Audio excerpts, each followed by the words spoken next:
The radar operator aboard the USS Ronald Reagan didn't sleep that night. Nobody did. At approximately 2:47 in the morning on April 29, 2026, the screens lit up in a way that hadn't been seen since the most dangerous rehearsals of the Cold War.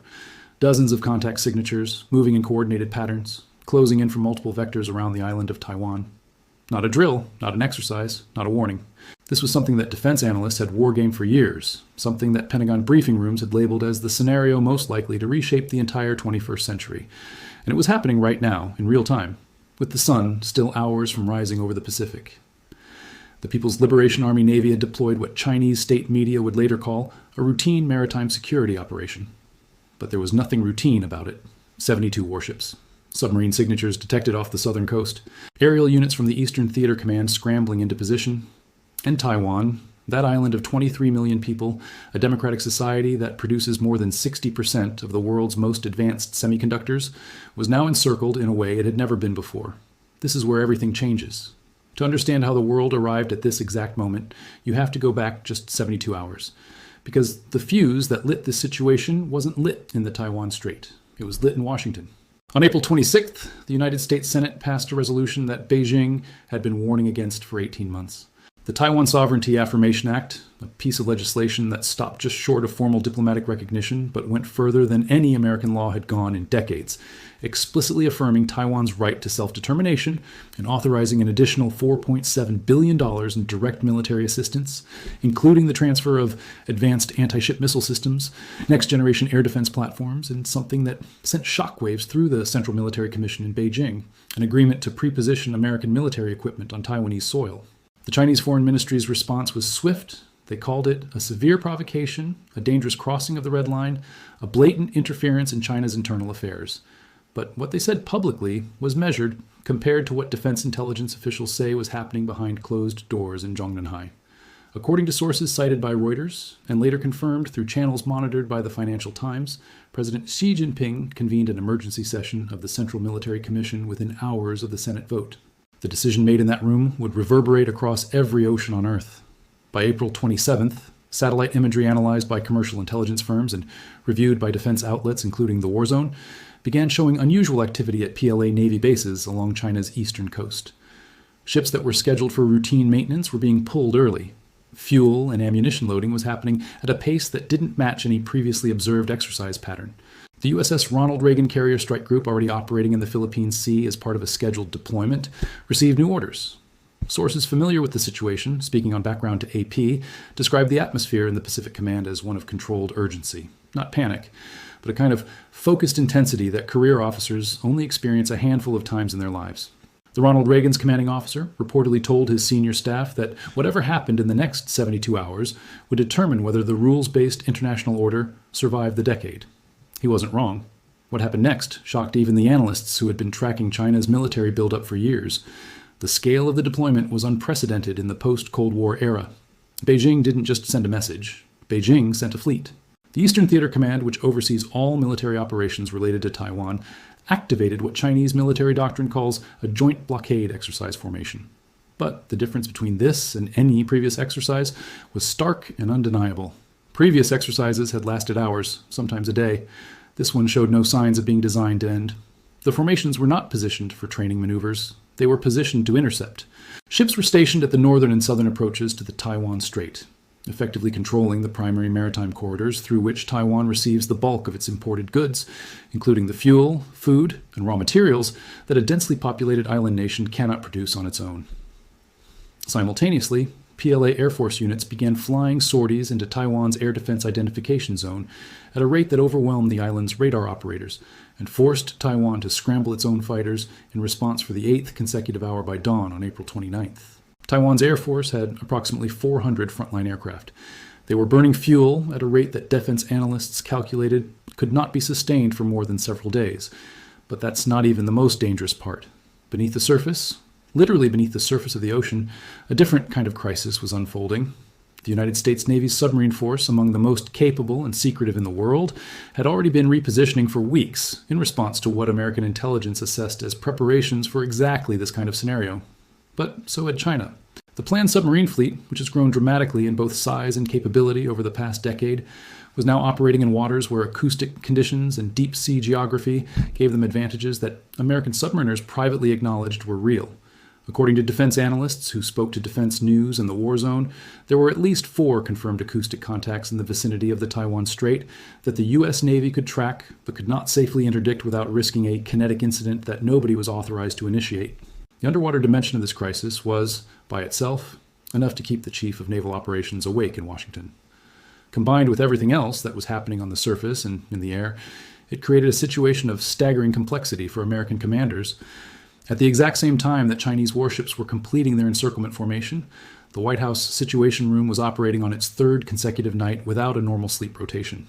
President Biden's successor, who had inherited a foreign policy landscape already stretched thin by simultaneous crises on 3 continents, was receiving briefings every 2 hours. The National Security Council had convened in full. The Secretary of Defense had already spoken with counterparts in Japan, South Korea, Australia, the Philippines, and the United Kingdom. Each conversation had a different texture. Tokyo was alarmed but resolute, its own defense posture having shifted dramatically after the security legislation passed by the Japanese Diet the previous year. Seoul was deeply anxious, caught between its security dependence on Washington and its enormous economic exposure to Beijing. Canberra was committed, but measuring its commitments carefully, given the political sensitivities of the moment. Manila was perhaps the most vocal, its president having already made a public statement calling on China to immediately stand down, a declaration that took considerable courage given the Philippines' geographic vulnerability and its complex history with both superpowers. London pledged support through NATO channels, but the mechanisms for NATO involvement in a Pacific crisis were still more theoretical than operational. The economic dimension of what was unfolding was, by itself, enough to qualify as a global catastrophe in any other context. Taiwan's position in the global semiconductor supply chain cannot be overstated and cannot be replaced on any timeline that the modern world's digital infrastructure could absorb. IMF estimates suggest that a 6-month disruption to Taiwan's semiconductor exports would trigger a contraction in global GDP of somewhere between 2 and 3%, a number that sounds modest until you translate it into the closure of automobile factories in Germany, the collapse of consumer electronics production across Southeast Asia, the inability of American defense contractors to manufacture the very weapon systems that the crisis itself demanded, and a financial shock to global markets that would dwarf anything seen since 2008. By the morning of April 29th, Asian markets had already experienced their worst single session since the pandemic. The Nikkei dropped 9%. The Kospi shed 8%. The Taiwan Stock Exchange was halted by circuit breakers within 20 minutes of opening. In New York, futures trading was signaling a catastrophic open. Bloomberg was reporting that currency markets in Asian sessions had seen moves in the Japanese yen and South Korean won that normally take months to develop compressed into a single overnight session. Oil markets were spiking, not because the Taiwan Strait is an oil transit route, but because the broader implication of a Pacific military confrontation sent traders racing to price in risk that financial models were never designed to handle. In Taipei, President Lai Ching-te had been in continuous contact with his national security team since midnight. The Taiwanese military, which had spent the better part of the previous 5 years undergoing the most ambitious modernization and expansion in its history, was now being asked to demonstrate whether that modernization was real or merely cosmetic. Taiwan had invested heavily in what military planners call a porcupine strategy, making itself painful enough to attack that the cost of invasion would exceed any conceivable benefit. Coastal defense missile batteries were at full readiness. The Xiongfeng III supersonic anti-ship missiles, capable of threatening even large surface combatants, were deployed and armed. Reservists were being quietly activated through a system that the Taiwanese government publicly described as a precautionary measure, while privately acknowledging to American counterparts that they were preparing for the possibility that this did not end with diplomatic de-escalation. The Taiwanese president made a televised address at 6 a.m. local time, standing before the nation with a composure that his advisors later described as costing him everything he had. He told his people that Taiwan would not be intimidated, that democracy was worth defending, and that the world was watching. He did not tell them what he had been told in private by American officials 3 hours earlier, that the United States was prepared to intervene militarily if China made any move to initiate kinetic action against Taiwan's forces or territory, but that the definition of kinetic action and the precise threshold that would trigger that intervention was something that Washington was still actively debating. That debate, happening simultaneously with everything else, was perhaps the most consequential conversation in the world at that moment. The core tension in the Situation Room was not about whether America cared about Taiwan. That question had been resolved. The tension was about sequencing, about what actions the United States should take in the next 12 to 24 hours to maximize deterrence without triggering the very escalation it was trying to prevent. The chairman of the Joint Chiefs laid out three broad options. The first was an immediate, highly visible naval movement into the Taiwan Strait itself, a direct challenge to the Chinese blockade formation, and an unambiguous statement of American commitment. The risk was that this created a direct confrontation between American and Chinese warships in extraordinarily close quarters, where any miscalculation, any aggressive maneuver, any accident could result in a shooting incident from which neither side could easily retreat. The second option was to position American forces just outside the strait while intensifying diplomatic pressure and buying time for economic and international pressure to build on Beijing. The risk here was that China would interpret restraint as weakness and use the window to tighten its grip in ways that would be harder to reverse. The third option was something more indirect but potentially more powerful in the long run, an immediate activation of economic measures so severe that they would signal to Beijing's leadership that the cost of continuing this confrontation would be existential for China's economy and potentially for the political stability of the Communist Party itself. What happened next shocked the analysts who had been certain the White House would choose the measured middle path. The president chose all three, simultaneously, in a coordinated package that the National Security Advisor described to a small group of senior officials as a full-spectrum response. Within hours, the announcement came. The USS Ronald Reagan Carrier Strike Group was ordered to transit toward the Taiwan Strait, with the USS Theodore Roosevelt, which had been conducting exercises near Guam, ordered to move in support. 2 additional Virginia-class submarines were repositioned to coordinates that would be disclosed only to Taiwan's military command. Simultaneously, the Treasury Department, working in coordination with allied finance ministries in Tokyo, London, Seoul, and Brussels, activated a set of financial sanctions that had been prepared but never used, measures targeting Chinese state-owned banks' access to dollar clearing systems, a restriction so fundamental to the functioning of China's international trade that Bloomberg described it as a financial weapon of mass destruction. And at the United Nations, the American ambassador called an emergency session of the Security Council, knowing that China would veto any resolution but calculating that the forum itself was valuable, that making Beijing exercise its veto in front of the world while its navy surrounded a democratic island was itself a form of pressure. Beijing's response was not what many analysts expected. There was no immediate escalation of military activity. There was no order to fire.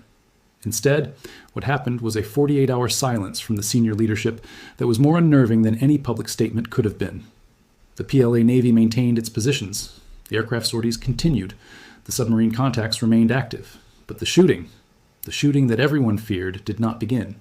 This silence, this pause in a situation of maximum pressure, was itself a data point that American intelligence analysts began interpreting furiously. Some read it as restraint. Some read it as calculation. Some read it as a sign of internal division within the Central Military Commission, a possibility that had been raised in foreign policy and other analytical publications for months, that Xi Jinping's consolidation of power had not actually eliminated competing factions within China's military and political elite, that there were voices within the system arguing against a confrontation that China was not certain it could win cleanly and quickly. Those internal pressures in Beijing were real. They were complicated by something that Chinese state media could not discuss, but that everyone in Zhongnanhai understood perfectly.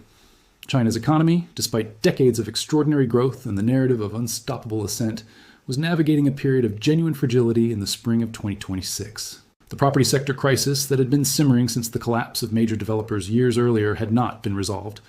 It had been managed, papered over, held at bay by policy interventions that were themselves creating new pressures. Youth unemployment remained stubbornly high. Consumer confidence was weak. The export sector, which had been China's engine of growth for a generation, was facing the consequences of supply chain diversification by American and European companies, which spent the previous 4 years deliberately reducing their dependence on Chinese manufacturing. The sanctions that Washington had just activated were landing on an economy that could not absorb them the way the Chinese leadership might have preferred to project to the world. According to IMF data and analysis published by the Financial Times, China's foreign exchange reserves, while still enormous in absolute terms, had been drawn down significantly over the previous 2 years. The buffer existed, but it was thinner than it had been, and the financial markets, which do not respond to political proclamations, were registering that thinness in the way they respond to everything, with price movements that told a different story than the official one.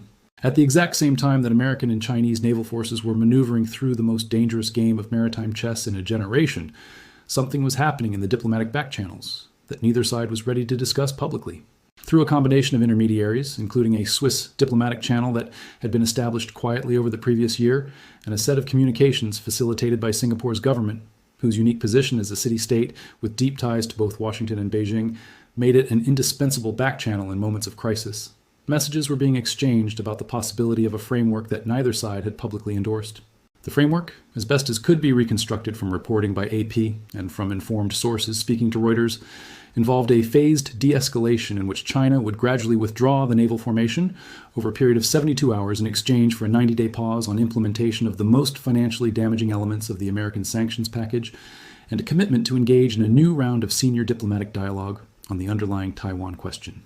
It was not a solution. It was not even close to a solution, but it was a potential off-ramp, a way for both sides to step back from the edge without either having to publicly admit defeat. The problem, and there was always a problem, was Taiwan. Taipei had not been consulted about this framework. When Taiwanese officials learned of its contours through American diplomatic contacts, the reaction was fury. The Taiwanese foreign minister made a statement that was diplomatically careful in its language but unmistakable in its substance, calling on all parties to ensure that decisions affecting Taiwan's future are made with Taiwan's full participation and not over its head. The phrase "over its head" landed in Washington like a stone through glass. For the Biden-era foreign policy establishment and its successors, the accusation that America might be negotiating Taiwan's security situation without adequate Taiwanese input was the one charge that they were politically and morally unable to absorb. The entire American strategic position on Taiwan was built on the premise that the island's democratic legitimacy was the point, that what made Taiwan worth defending was precisely that it was a free society making its own choices. To conduct diplomacy that ignored Taiwan's own preferences was to undermine the very argument for defending it. Defense analysts watching the situation from Washington, London, and Tokyo were increasingly focused on a specific technical constraint that had not received enough public attention but was shaping everything. Taiwan's ability to sustain its current military posture was not unlimited. The island's air force, as noted, was burning fuel at an unsustainable rate. But more fundamentally, the economic disruption caused by the naval encirclement was already beginning to bite. Ships were not entering Taiwanese ports. The harbor at Keelung, Taiwan's primary northern port and a critical gateway for imports, was essentially idle because commercial shipping companies, acting entirely on their own commercial risk calculations and not under any official order, had redirected their vessels rather than navigate through waters where they would be in close proximity to dozens of Chinese warships.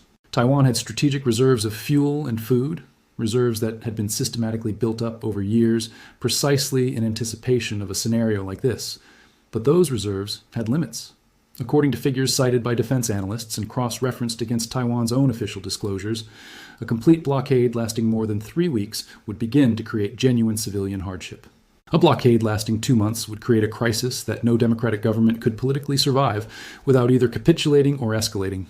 This was Beijing's calculation, not invasion, which would be enormously costly in military terms and would trigger a response that China's leadership could not fully predict or control. Not war, which would risk everything, but slow strangulation. Economic pressure combined with military encirclement, the kind of operation that doesn't look like an act of war on any given day, but accumulates over time into an irreversible shift in the balance of power. And it was genuinely clever, in a cold and ruthless way, because it put the burden of escalation on others. If Taiwan scrambled its forces, Taiwan was escalating. If America sailed into the strait, America was escalating. China was merely conducting what it called a maritime security exercise, and every additional day that passed without a dramatic move by Beijing was another day that the narrative of Chinese restraint competed with the narrative of American belligerence in the global information space. This is where the American strategy began to show its depth. The Treasury measures were only the most visible element of a broader economic warfare package that had been years in development. According to reporting by the Financial Times and Bloomberg, the United States had worked quietly with allied nations to identify and map the specific financial pressure points that would matter most to China's leadership, not to China's economy in the aggregate, but to the specific networks of interest and patronage that sustain the political coalition supporting Xi Jinping, targeted restrictions on individuals and entities connected to the Central Military Commission, members overseeing the operation, coordination with European banking regulators to begin review processes on the Chinese state bank's European operations. A signal conveyed through the Swiss Channel that the secondary sanctions framework, meaning the threat of cutting off third country entities that continued doing business with sanctioned Chinese entities from the American financial system, was being readied for activation. These were not moves that would produce results overnight. But they were moves that the Chinese leadership understood perfectly because they had studied what American financial pressure had done to Iran, to Russia, to every country that had found itself on the receiving end of the full weight of dollar system dominance. What happened next shocked even the most seasoned observers of Chinese political behavior. On the morning of April 29th, with American carrier strike groups closing on the strait and the financial pressure beginning to register in ways that Beijing's technocrats could no longer wish away, the Chinese Foreign Ministry issued a statement that deviated, subtly but unmistakably, from the maximalist position of the previous 72 hours. The statement reaffirmed China's core position on Taiwan in the standard formulas. It condemned American interference in language calibrated to satisfy domestic audiences. But buried in the middle of a long paragraph about China's commitment to peaceful development, almost hidden in the diplomatic undergrowth, was a sentence that both sides recognized immediately as significant. China remains committed to the peaceful resolution of differences through dialogue and negotiations, consistent with the One China principle. It was not a concession, it was not a retreat, but it was a signal that the door had not been completely closed. The American response to that signal, calibrated in real time by a National Security Council team working at the limit of human endurance, was itself a masterwork of strategic communication. The White House press secretary, asked directly about the Chinese statement at a briefing, did not triumphantly declare a victory or mock Beijing's position. She said, carefully and deliberately, that the United States welcomes any indication that peaceful resolution of tensions remains an objective and that America's commitment to dialogue has never wavered. Nothing in that sentence committed America to any specific course of action. But everything in it kept the door open that Beijing had just barely cracked. In Taipei, President Lai was briefed on this exchange within minutes of it occurring.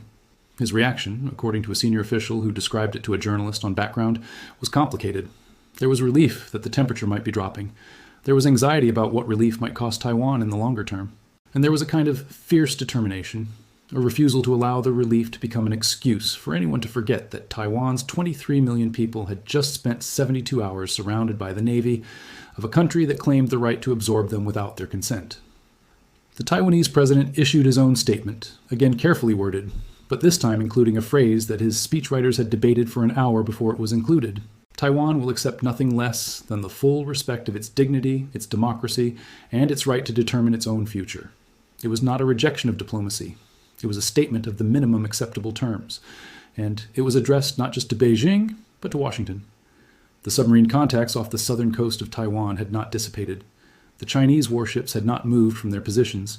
The diplomatic signals were real, but so were the 72 ships still surrounding an island. The financial markets, which had momentarily stabilized on the news of the Foreign Ministry statement, resumed their downward trajectory within hours as traders processed the reality that nothing had actually changed on the water. Oil prices remained elevated. The semiconductor shortage that analysts predicted was already beginning to register in the forward orders of major technology manufacturers in South Korea, Japan, and the United States itself.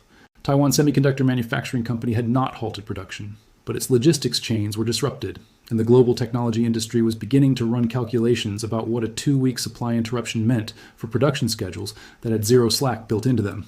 The world was in a place that had no precedent in the post-Cold War era. Not the Cuban Missile Crisis, which had resolved in 13 days through a combination of American resolve and back-channel negotiation. Not the 1996 Taiwan Strait crisis, which had involved American carrier deployments that persuaded China to stand down from what were ultimately limited provocations. Not anything that the diplomatic playbooks had been designed to manage. This was bigger, more complex, more interconnected, and more dangerous than any of those moments, because the world of 2026 was more integrated and more fragile than the worlds in which those crises had been managed. The decision that would be made in the next 12 hours, in Beijing, in Washington, in Taipei, and in the conversations between those capitals through every channel available, would determine whether this moment became a turning point that the world stepped back from, or the moment that future historians would mark as the beginning of something they would struggle to name for years. At 11:47 p.m. Taipei time on April 29, 2026, the USS Ronald Reagan's battle group crossed a navigational threshold that American officials had said, publicly and clearly, it would cross. The carrier and its escorts entered the international waters of the Taiwan Strait, sailing northward at a speed that communicated purpose without aggression. On the bridge of the Ronald Reagan, the captain watched the radar returns of Chinese warships maintaining their positions. Neither side altered course. Neither side fired. The world held its breath in a silence so complete that you could hear the weight of the moment. In Beijing, in the room where history was being made, whether anyone in it wanted to make it or not, a decision was waiting to be made. A decision that no algorithm could predict, no analyst could guarantee, no model could fully capture, because it would come down, as all decisions at the limit of human events come down, to the judgment, the fear, the calculation, and the will of the people sitting in those rooms. The ships were in the strait The sanctions were active. The phones were ringing in every capital that mattered. And somewhere beneath the dark water in the deep and silent places where submarines run without light, the most powerful naval forces in human history were watching each other, waiting, calculating, and preparing for whatever came next. The question that the entire world was asking, from trading floors in Tokyo to foreign ministries in Brussels to households in Taipei where families sat in front of screens at midnight unable to look away, was the same question. What does Beijing do when the line has been crossed, the fleet is in the strait, and the cost of backing down is matched only by the cost of moving forward? Nobody had the answer, and the clock was still running.